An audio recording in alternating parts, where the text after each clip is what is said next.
Baik, assalamualaikum warahmatullahi wabarakatuh. Kenalkan, saya Dimas Aditya Prabowo dari D4 Teknik Otomasi kelas 6B NRP 066. Di sini saya akan membuat sebuah video penjelasan mengenai apa itu SCADA dan juga penerapan atau aplikasinya di dunia industri. Oke, ini merupakan tugas yang pertama dari praktikum aplikasi SCADA yang diampu oleh Bapak Ibu Sutresno.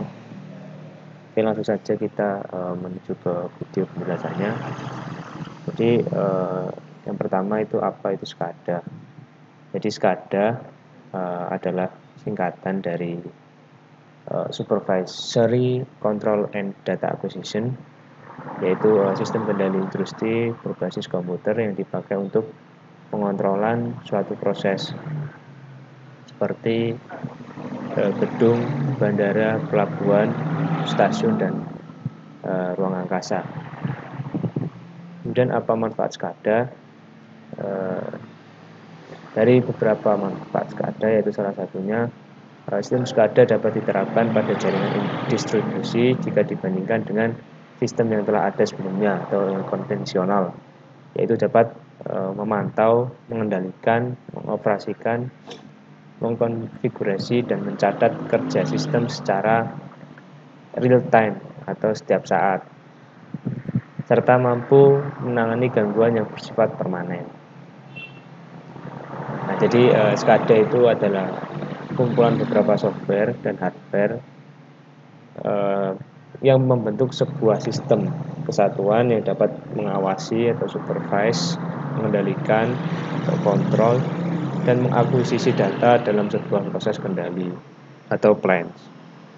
Dan SCADA juga berfungsi untuk memeriksa, mengambil data, dan memprosesnya secara real time. Nah, ini merupakan salah satu contoh bentuk rangkaian dari SCADA. Nah, seperti ini ada tangki-tangki, kemudian ada wiring, dan ini semua ini terintegrasi dalam sebuah sistem SCADA. Kemudian selanjutnya bagian-bagian pada SCADA. Jadi SCADA itu ada beberapa bagian. Yang pertama ada sensor dan aktuator, atau biasa disebut file device. Kemudian yang kedua ada remote terminal unit atau RTU, atau bisa disebut juga PLC, programmable logic control. Kemudian ada sistem komunikasi, kemudian ada master terminal unit. Nah, di sini adalah bagan atau struktur dari proses SCADA. Yang pertama di sini ada file device atau tadi sensor dan aktuator. Sebagai contoh ada valve, motor, kemudian ada flow meter ya. Ini sebagai sensor dan aktuator. Kemudian di SCADA juga ada PLC sebagai program yang nanti akan menjalankan sensor dan aktuator. Kemudian ada sistem komunikasi. Nah, sistem komunikasi ini bisa berupa jaringan-jaringan atau kabel penghubung yang menghubungkan antara PLC kemudian ke HMI dan sebagainya. Kemudian ada master terminal unit atau MTU. Nah, MTU ini biasa juga disebut sebagai human machine interface. Nah, ini biasanya berada di ruang kontrol dalam sebuah industri ya, yang mana seorang engineer itu dapat mengontrol, memantau, dan mengakuisisi data secara real time melalui ruang kontrol dengan tampilan yang lebih sederhana melalui human machine interface atau HMI ya. Seperti yang contoh di gambar ini.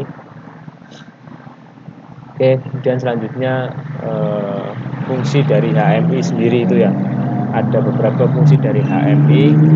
Yang pertama ada monitoring, kemudian yang kedua ada set value, Nah, yang monitoring ini seperti yang saya katakan tadi ya. Jadi biasanya untuk di ruang kontrol ini ada seorang engineer yang bertugas untuk monitoring jalannya program atau jalannya sistem industri tersebut ya melalui HMI. Jadi ketika ada problem atau kendala, nah itu bisa dilihat secara real time langsung dari tampilan HMI-nya. Kemudian yang kedua ada setting set value. Nah, setting atau set value ini juga terdapat sebagai fungsi HMI ya. Bagaimana nanti apa saja yang diperlukan di dalam sebuah sistem SCADA tersebut dapat disetting melalui HMI. Kemudian ada action atau memberikan perintah. Nah, selain memberikan setting atau menyeting di HMI sendiri juga bisa memberikan perintah ya. Biasanya di HMI itu ada tombol start dan stop. Nah, itu yang sebagai nanti awal atau setting awal menjalankan semua programnya ya. Ketika seorang engineer mencet tombol start, maka semua sistem akan berjalan sesuai yang diprogramkan. Kemudian jika tekan stop akan sistem berhenti secara keseluruhan maupun yang diinginkan saja, seperti itu ya. Kemudian ada alarm, baik yang history maupun summary. Kemudian ada trending, ya ini baik yang history maupun real time ya. Jadi semisal nanti ketika di sistem SCADA-nya ini ada error atau ada fungsi yang tidak berjalan, maka dapat dipantau atau sebagai fungsi trending di sini melalui HMI, sehingga dapat dilakukan maintenance bagian-bagian yang dirasa tidak bisa berjalan atau ada error, seperti itu. Nah, itu mungkin sekilas ya tentang apa itu SCADA dan juga penerapannya di industri di Indonesia ya khususnya. Sebenarnya banyak sekali industri yang sudah menggunakan SCADA ya, terutama itu biasanya di upstream atau di industri minyak dan gas bumi. Itu banyak sekali menggunakan SCADA ya, karena memperkecil jangkauan dalam melakukan controlling, seperti itu ya. Jadi kita tidak perlu melakukan pengecekan secara manual ke lapangan, tetapi kita cukup berada dalam suatu ruangan yang disebut dengan control room yang berisi dengan tampilan HMI atau SCADA yang tadi.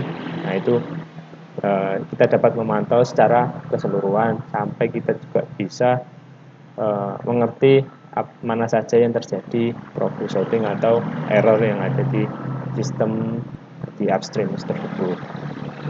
Selain itu juga banyak lagi ya industri-industri yang menggunakan SCADA seperti pabrik gula, pabrik mainan dan lain sebagainya, pabrik botol yang biasanya ditandai dengan adanya sistem secara robotika ya, biasanya seperti itu di dalam industri. Ada yang menggunakan conveyor, konfigurasi dengan SCADA, karena di situ di dalamnya ada sensor-sensor dan aktuator yang mendukung jalannya industri tersebut. Nah, mungkin seperti itu ya. Mungkin untuk lebih jelasnya akan kita pelajari lebih dalam di materi-materi selanjutnya bersama dosen. Baik, terima kasih atas perhatiannya. Mungkin itu saja yang bisa saya sampaikan untuk pengantar SCADA ini. Kurang lebihnya saya mohon maaf. Assalamualaikum warahmatullahi wabarakatuh.